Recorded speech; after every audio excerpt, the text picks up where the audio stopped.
Email query now. Mr. E. Koshi wants to know who will bear the costs of an apartment like electric meters, water meters, etc.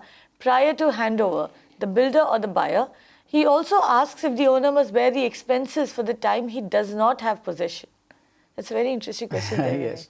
Well, if you will see, especially the standard agreements that are in vogue in Maharashtra, the builder generally lays down very clearly that he will be charging you for the meter and for the electric installation and the water connection.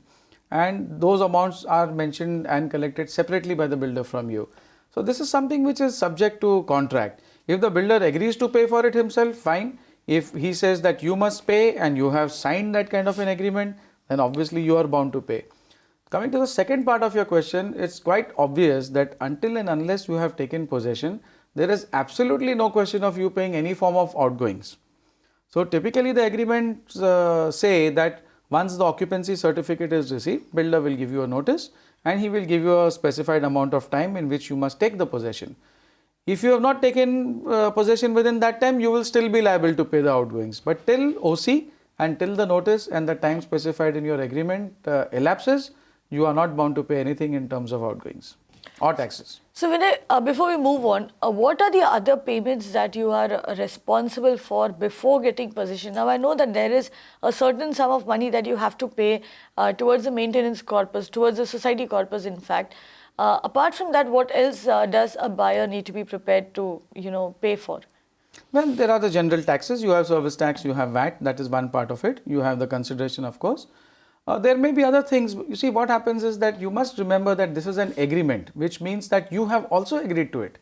So please read those agreements before you sign them and understand what all are your liabilities.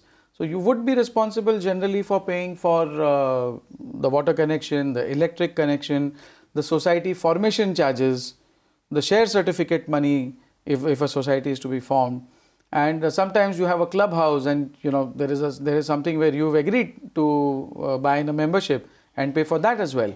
So go through the agreement carefully, understand what is it that you are agreeing to before you sign on the dotted line.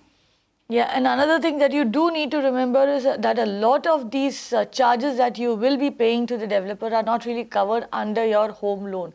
Your home loan just covers the actual amount that you're buying the property for. So your stamp duty, registration, the maintenance corpus, etc. These are things that you need to be prepared for. These are essentially out of the pocket expenses that you need to be prepared for and need to keep money. You need to set money aside for before you actually go out and sign on the dotted line to buy property. So there is much more than that initial deposit, the 20% deposit that you have to give. You actually need to be prepared for much, much more than that. You can watch live TV on our website mpnow.in. Find us on Facebook at facebook.com/magicbricksnow. And don't forget to click the like button. You can also follow us on Twitter at magicbricksnow. To stay updated with all our programming, hit the subscribe button on our YouTube channel by logging on to youtube.com/magicbricksnow.